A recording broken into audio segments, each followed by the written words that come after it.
Who would have thought that off of a 2-10 season that Florida State looks better developmentally, physically, emotionally? They looked as if they had the winning mentality, that Florida State would sell out for this game and take it seriously and not quit.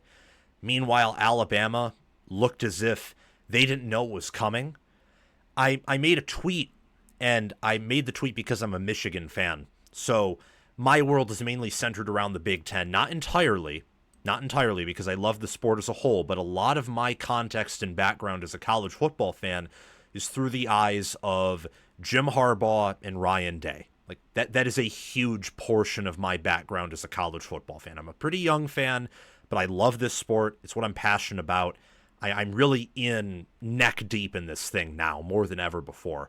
It looked like Don Brown's defense against Wisconsin in 2019, where you knew it was coming and you couldn't stop it.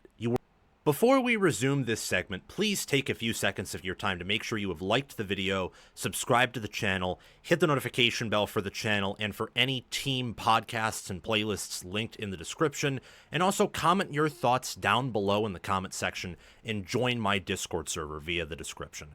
All of those things I just asked you to do are completely free, and they sign you up for things related to my channel, or they don't sign you up for anything. No cost to you, and all the benefit to you because we release daily college football content here on College Football with Sam. If you want to support the channel monetarily, sign up for a YouTube membership, or check any other links in the description for my merchandise store and Patreon page. Thank you very much, and let's get back to the segment. We're not gap sound. Your linebackers, your safeties for Alabama were out of position all day. They couldn't stop the run. It looked like they didn't know where Castellanos was. Yes, he's short behind a tall offensive line that doesn't help. They couldn't bring him down. Alabama, here's something that was very fascinating to me. Alabama looked slow. I'm going to say that again. Alabama looked slow. They were slow. They didn't just look slow. That was not an illusion. That was not a fluke. They were slow. Florida State was not smaller than them. The team that relies on the portal, that doesn't put guys in the NFL because they don't have a good reputation of developing, they matched Alabama in size. They were stronger than them. They were blowing them off the ball. James Williams, many Nebraska fans who follow my channel know that he's a good player, but he is not this elite player. He probably would have started for Nebraska at defensive end this year, more so because of Nebraska's defensive end issues in terms of depth and talent there, rather than him being an amazing D-end in a deep Nebraska defensive line group. He was blowing up Caden Proctor in the second half. When I saw on, I think it was 4th and 5 or 4th and 6 or something in Florida State territory, this was when it was 17-7 Florida State. I can actually pull up the play-by-play here and tell you exactly where it was. I can pull that up. It was a 4th down and medium, third quarter. This was 10:22 left in the third quarter. So 25-22 left in the game. 4th and 5, Ty Simpson completed a pass to Kevin Riley. He was tackled short. On that play, Caden Proctor, first-round NFL tackle, per many, gets absolutely destroyed by James Williams and forces Ty Simpson to immediately abandon the pocket where he throws an inaccurate pass. Or maybe that was the 3rd and 5. I forget.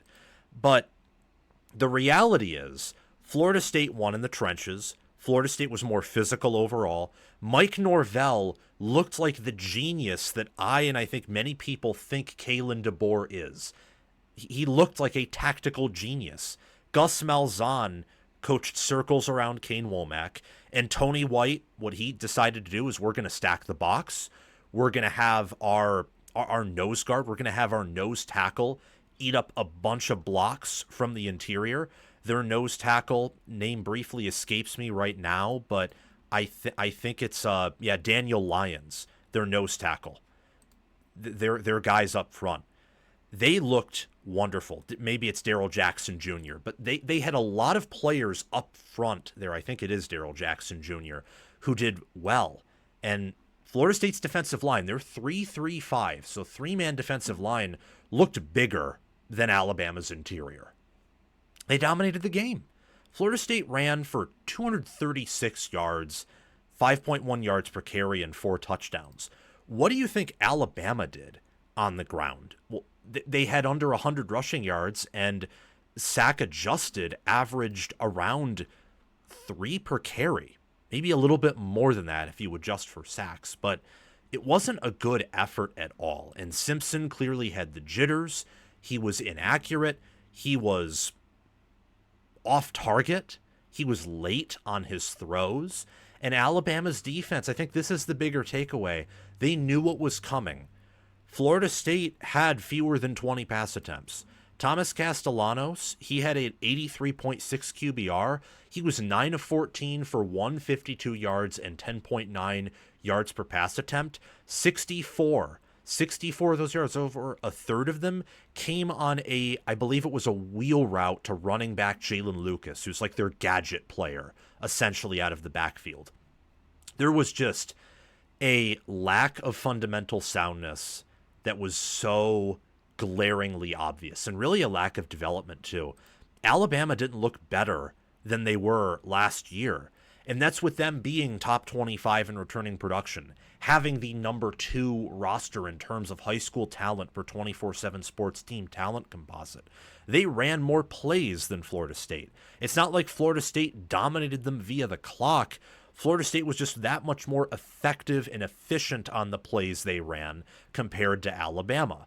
Alabama passed the ball for 254 yards, but only averaged 5.9 yards per attempt. And you know what the epitome of this game was? The epitome of this game is when Earl Little Jr., a former Alabama player who didn't pan out with the Tide, he transferred to Florida State last year, didn't play that much. He's a key player for them this year. He decked Ryan Williams. I thought it was a clean hit, a good hit. I hate all targeting rules. I think targeting is really just kind of a crap rule unless someone is trying to injure a truly defenseless player who's really taken out of the game. I don't think targeting should exist. And I think that instead of a suspension, the suspension should be given out, of course, in very severe instances, but just for what right now the referees and college football's suits. A suit is a term I like to use for someone in a position of power. You know, they wear the suit, they have the tie, they make all the rules, the conference commissioners, the athletic directors, those types. They define as targeting, I think, is just more of a personal foul than anything else. Earl Little Jr., who looks big, physical, like he's been developed, tackle well, hitting hard, he hits Ryan Williams and takes him out. And it doesn't look like Ryan Williams has gained all that much weight, has really made any step from year 1 to year 2. And it's not like Jeremiah Smith, who was playing against a really good Texas defense that will be the best, second best, or if Michigan's defense is really, really good, the third best defense they'll probably face all season long. This was against a Florida State team that I think is good, that I was definitely not high on as much as I should have been. However, I don't know if Florida State is going to go out and be a 12-0, 11-1, or even 10-2 football team. I think they have limitations. But for Florida State to be hitting harder, to be taking Alabama players out of the game, and to be out physicaling them, the two teams, if you took the logos away, traditionally a lot of people would say that, well, Alabama looked like Florida State, and Florida State looked like Alabama. But that's not what happened here.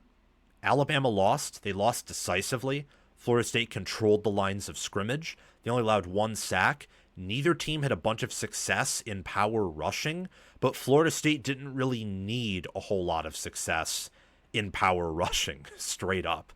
They were running the ball so well, and that was evident, I would say, really in the second quarter. First quarter, you wonder, well, it's the first drive of the game. Malzahn and Norvell have been game planning for this forever. They come out in game 1 at home. Alabama's defense, of course, is probably going to play somewhat conservative early to see what Florida State does. Oh, well, you give up a touchdown drive.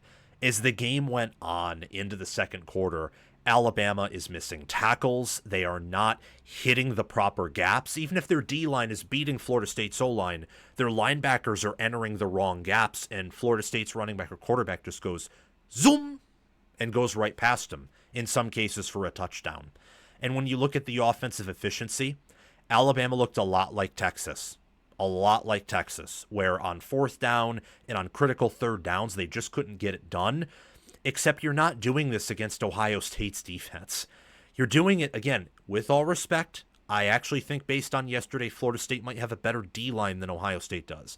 They do not have the secondary. They don't have the linebackers. And I don't know if Tony White's better than Matt Patricia. And what I do know is that Ohio State's defense is much more talented and deeper than FSU's, in large part because of recruiting and also how they've had elite defenses for the past several years. And Florida State really hasn't ever had that. We'll see how good it actually is this year, but in game one, it looked very impressive.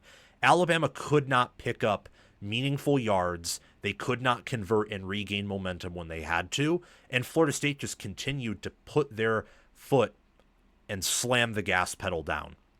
Wonderful effort by Mike Norvell, Florida State. I'm happy for their fans. Field stormings are a part of what make college football beautiful. I'm not even a Florida State fan. I will confess, maybe to the response of hatred from Florida State fans who watch this video or others, I thought the 2-10 season was pretty hilarious in its own way. I honestly did. But this was beautiful. The field storming, the redemption arc, the idea of Mike Norvell maybe being truly a good coach, and last year was a total fluke and a disaster, and now he redeems himself and is able to, with what looks like recruiting momentum, a physical roster, a roster that from my perspective has taken developmental steps. Imagine what the future may look like for Florida State. This could be a program-changing win for both Florida State and for Alabama. What I want to know moving forward is what defines this Alabama Crimson Tide team, number one. And for Florida State, it's how successful, how sustainable is their strategy down the road. Because again, Alabama's defense looked straight up bad. It looked like a Don Brown unit where you're not tackling properly. You're not obeying your assignments. That one look from Bray Hubbard where I believe it was Bray Hubbard. He's moving around. He's trying to talk to his defense, and he's kind of bouncing and moving around, and he's on the opposite side of where the play's going. And then when he finally figures it out, he looks like he's running in concrete. It's awful. Where's the development? Where's the teaching? Where's the learning? Where's the discipline? Where's the fundamental soundness? These are fundamental things. These are the things that plagued Clemson's defense last year. And we saw that Tom Allen against LSU, I think, fixed those pretty quickly. That's coaching right there. That is assistant coaching, that's coordinators, that's development, and that all falls on Kalen DeBoer and the head coach. And I have to tell you before we resume this segment, I didn't release any information on this because I didn't finish it, and that's my own fault.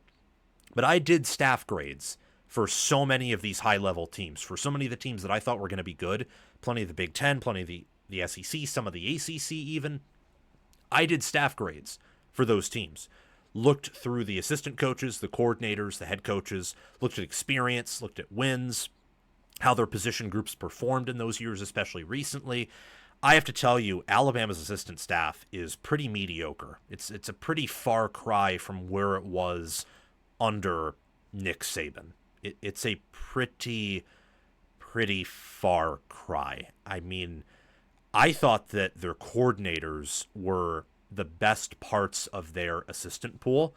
And after what happened with their defense yesterday and how it looked last year, and the fact that neither the offense nor defense developmentally looked better, I'm kind of questioning everything right now.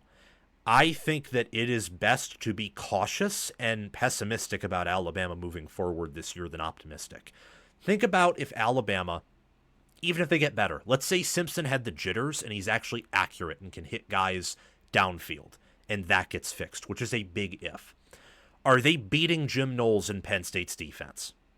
Are they beating Matt Patricia and Ohio State's defense? Are they beating Glenn Schumann and Georgia's defense? Or Texas and Pete Kwiatkowski's defense? Will Alabama's defense be able to stop Texas's run game? Will they be able to stop Ryan Day and Brian Hartline from drawing up creative plays and getting their tight ends and receivers involved, especially as Julian Sayin matures? Will they stop Penn State's rushing attack and Drew Aller? Will they stop a very mobile quarterback in Gunnar Stockton with what, in my opinion, looks to be improvements not just on the O-line for Georgia, but also their skill position players and receivers?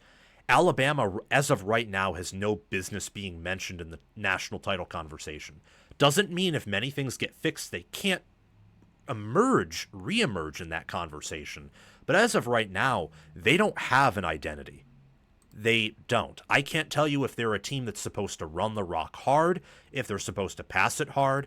I can't tell you if they are supposed to be more of a bend but don't break defense, or a defense that wants to get off the field and force many 3-and-outs, if they want to focus more on getting pressure or keeping everything in front of them.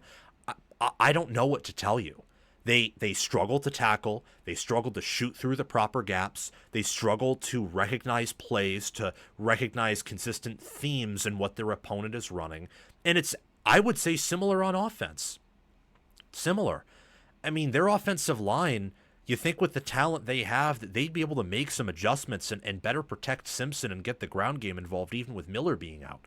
Nope. And that's my point about development. You miss Tim Keenan, you're Alabama. You're supposed to step up. You're supposed to reload. That's what Ohio State did last year. That's what Michigan did the year before. That's what Georgia did the previous 2 seasons. That's what Penn State, honestly, has done a better job than Alabama of reloading when their better players go down, both the bit of this year, last year, and if we're averaging 2023 in due to how Alabama looked down the stretch last year, I'd still go with Penn State. That's not good enough with how they recruit. It's honestly very embarrassing. And I like Kalen DeBoer. I think he's a good coach. I think he is a good strategist. But yesterday was jarring, to say the least. It was eye-opening. Florida State is a physical team, a very physical team. But Alabama, if all is equal between the staffs, Alabama should win 9 out of 10 times, 8 out of 10 times. They have no business looking like a less physical, looking soft. College football nerds said it on Twitter. This is a soft team. You have no business looking soft, let alone to a team in Florida State who, I don't know if their strategy is sustainable. Can they run the ball 40 times against Miami's defense or Clemson's defense? I don't know how Miami's defense looks right now. But Clemson's is much more fundamentally sound. Clemson's defense, what they showed against LSU is what Alabama's defense wishes that it could look like. That was a wonderful job by Tom Allen against an LSU team that was motivated, on fire, and clicked. Clemson's defense almost won Clemson the game, period, amen, forcing some of the turnovers they did. The lack of fundamentals, being out-physicaled, not seeing really any development is just very concerning. I mean, Proctor has all the tools to be the best offensive tackle in the draft. He hasn't looked like that, really, ever at Alabama, outside of maybe just a few moments. And the defense, you can't, and this has been a theme with Alabama, I think, ever since Golding has gotten there, and he's been long gone. Alabama has not had an S-tier level defensive lineman, in truth, for quite some time. They had Will Anderson, but he was more of an outside linebacker. They have not had a 300-pound or a true big defensive end like Ohio State had 2 of those last year in Sawyer and Tuimoloau. Michigan had that in Josiah Stewart and more so Aiden Hutchinson. Penn State has just produced those. I know that Carter could be more of an outside linebacker, but Zane Durant, D-tackle, could be a first-rounder. Tim Keenan III could be, but he's been there forever. And to have him come out and not be able to retool there with the talent they have is very damning. It's very concerning. I think that with Florida State, we're going to close out with Florida State because we like to save the best for last. I believe as of right now, very cautious on this, but as of right now, I believe Norvell has won the preseason. The coordinator hires have panned out. White has retooled the defense. Malzahn has retooled the offense. And what they do with Castellanos, while I don't think it's sustainable for every big game, this team, I think, can beat almost all, if not most, of the small teams on their schedule. And I've seen Billy Napier coach. I've seen Mario Cristobal coach. I've seen Clemson coach. None of the teams on their schedule. Alabama was supposed to be the best coach team they played all year. They just embarrassed and depantsed their staff and beat them by double digits. They can probably win any game on their schedule. I don't think they'll win all of them, but winning all of your games is different than you can win any of your games. It's even different than you can win all of your games. I don't even think Florida State can win all their games. I think they'll drop one or two guaranteed, as if you run Castellanos that much throughout the year, he'll eventually be a little bit broken, slower, won't be the same player. They have to figure that out. But they do have some nice receivers, like Deuce Robinson. They have a good gadget player in Jalen Lucas. I love how their defense looked. The question for Florida State long term is, how sustainable is their game plan? But I would much rather be in that conversation than what is my team's identity. That was the conversation that Scott Frost was in at Nebraska. That is the conversation Florida State was in last season. That is the conversation that Lincoln Riley was in 2023 and parts of last year. And I know it was against Missouri State, but I think they already look better. And I believe that preseason research proved that USC was going to bounce back. Preseason research said that Alabama was going to bounce back. That's why Josh Pate picked them to win it all. That's why I picked them to go to the playoffs, although I thought that out of all the real title contenders, Alabama being in there along with Oregon, Ohio State, Texas, Georgia, Penn State, and Clemson, I thought that they had the least chance of them all. And at least on that point, I was proven correct. But I was too high on them, and I wasn't the highest person on Alabama in the world. I only had them power rated 7th. They're much lower than that right now. Let me tell you, all 6 of those teams, even the ones that I lost that in the preseason I had in my top 7, would beat them. LSU would take their spine and pull it out of their back live, and it would be this very bloody, ugly scene. Michigan, just based on style of play, would probably beat Alabama again. And I don't even think Michigan looked that good, let alone in fundamental soundness against New Mexico. How do we know that with John Mateer, Oklahoma doesn't yet again dominate them? USC'd probably beat Alabama. I know for a fact that even though Texas lost and looked ugly, I think they would beat Alabama with how they ran the football. How do we know that Utah with Devin Dampier wouldn't beat Alabama? There are so many questions relating to a team that just 2 full seasons ago, was on the precipice of reaching a national title game with Nick Saban in his final year with arguably one of his worst teams, nearly beating a Michigan team that went 15-0 and was the first team since 2001 Miami to lead every team at the half. And yet we are so far removed from that. It's a sad day. It's a sad time. And it's a very dark time to be an Alabama fan. And I'd say an Alabama player, a member of that staff. They have to go back to the drawing board and figure out if they even can fix some of these key issues. Thank you for watching College Football with Sam. Make sure that you've liked the video, subscribe to the channel, hit the notification bell for the channel and team playlists and podcasts in the description, join the free Discord server where we talk college football 24/7, and have commented your thoughts down below. Check out the description for any ways you can support the channel monetarily.